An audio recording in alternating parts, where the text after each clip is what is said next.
Hey, Dave Ruther here, and in this video I'm going to explain to you exactly why you should never aim to go viral and what this photorealistic illustration of a rollerblading baby has to do with that. Now, before anyone mentions, I know I should have gone to art school, this is really the endeavour that I should have continued with, but unfortunately marketing is the way that I've gone, so I might as well just tell you exactly what this baby means and how it can help you to avoid a massive pitfall when it comes to creating marketing materials for your business. So, when it comes to creating viral content, there's two different things to bear in mind when it comes to viral ads. It's kind of like two ends of the spectrum. One of which is virality, so you can optimize, you can create your content with the intention that it's going to go viral, it's going to be seen by every single person on the goddamn planet. So an example of something which goes globally viral, which gets that kind of exposure and that kind of attention, would be something like an Instagram egg. You remember the egg that went viral on Instagram? Everybody was talking about it for a few days. So that got huge exposure. But I'll ask you to consider, if you were to create something which went that globally viral, that gathered the eyes or captured the attention and the eyes of pretty much everybody on the internet for a few days, what would that actually do for your business? The answer is that maybe you get a few sales, maybe you capture some peripheral attention, but it's very unlikely that you'd be able to engineer something to that degree of virality, especially in the kind of the way social media platforms work now. It'd be very difficult to get something to that kind of level of virality, which was also useful to your business. So there's two different ends of the spectrum to consider. Virality being one of them, the very far end of the absolute global virality spectrum, and the other thing to consider to optimize for is far more important to your business and the survival and growth of your business, and that is sales. So when it comes to actually creating effective viral ads, they should always be driven by sales. Their purpose should always be to actually sell your product. And then we should use these concepts of virality that we've been talking about throughout the course of these videos, these really powerful concepts that make stuff go viral, so as the kind of juice to give us a lot more reach, a lot more engagement, a lot more effectiveness to to your ads and your content, without having to sacrifice this element of sales. I mean, you're being completely honest. There is, and I'm very sorry that I'm going to have to remove the illustration of the rollerblading baby, but to illustrate this point, we're constantly in reality playing this kind of this game of like this kind of balancing act between reach and engagement and getting people to actually share and comment, etc., and sales. It's something which you just can't avoid. Like, if people feel like they're being marketed to, if they immediately you immediately get less engagement. When you start to try and sell stuff, your content immediately has some kind of a knock-on effect. It's just the way of the world. It's like it's far more powerful to accept it and to work with it and work with the grain than to try and fight against that fact. But there's no reason to sacrifice the ability to make sales, so long as we effectively use these concepts of virality and use them in a way which engages and entertains people. So I should really have told you the significance of the rollerblading baby before I rub the guy out.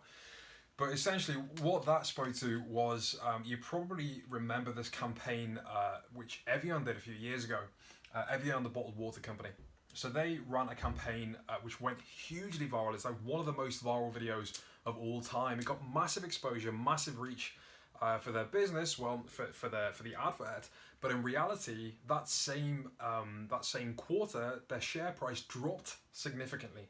So, regards to actually the effect that had on their sales, it was detrimental, or to immediate effect, it would have seemed that it was detrimental. Now, the reality is there's probably a lot more things coming into play there which we don't know about, but it certainly didn't have a big uplift. It certainly didn't have the uplift that you would expect from a viral video like that. And the reason is that video was geared more towards virality than it was towards sales. That video would have been absolutely useless to yourself or myself, to a smaller business, because the whole concept behind it, the whole idea was branding. The whole idea was not to explain the benefits of in precise detail and the in a kind of direct response marketing fashion of buying Evian water. It was a branding piece which was a lot more sparse and a lot more broad. So this isn't the only time that this has happened. When people, especially on the kind of cusp of success. Generally, startups that have taken funding and think, oh, we'll create a viral video, or pay somebody to create something which goes viral, often suffer at the hands of the fact that people can't actually connect the two. People don't make the mental connection for themselves between the viral video and the actual brand. I was speaking to somebody the other day who I can't really mention because of the nature of what I'm about to tell you, but he was responsible for the creation of, and entirely open about the fact that he was responsible for the creation of a viral video ad for a startup business who just got funded. Now, it was tremendously successful in terms of reach. It got a lot of reach. In fact, you would know this ad if I told you what it was. Tremendous amounts of reach, but the whole video was the thing that is the thing that people remember. The actual brand itself was literally just an end card at the end of the video. So the video itself was purely viral. It was content. It was story based. It was more situational based. And then at the end of the video, as you'll see quite often with branding pieces, with big branding pieces, it brings it around in one end card with a caption and the logo of the company. Now, the issue with this is that it was a startup company that just got funded that not many people had heard of. So if you go and watch that advert right now on YouTube, you'd type in the name of the viral video, you'd watch the thing, and maybe you'd notice now the end card and the business at the end because I told you about it. But the chances are, if you're just sharing that, if you're in your regular, like most of us are, sleeping awake, consuming content on the internet and on television, it's very unlikely that you, along with millions of other people, would have made that connection to, oh, this is a new startup, I understand what they do, etc. You know, there's been no context given throughout the course of the video of, this is our business, this is what we do. Like I've spoken about in previous videos about creating a storyline and weaving throughout that narrative what your business does. So telling the story of a customer and the story that cannot be told without mentioning your brand.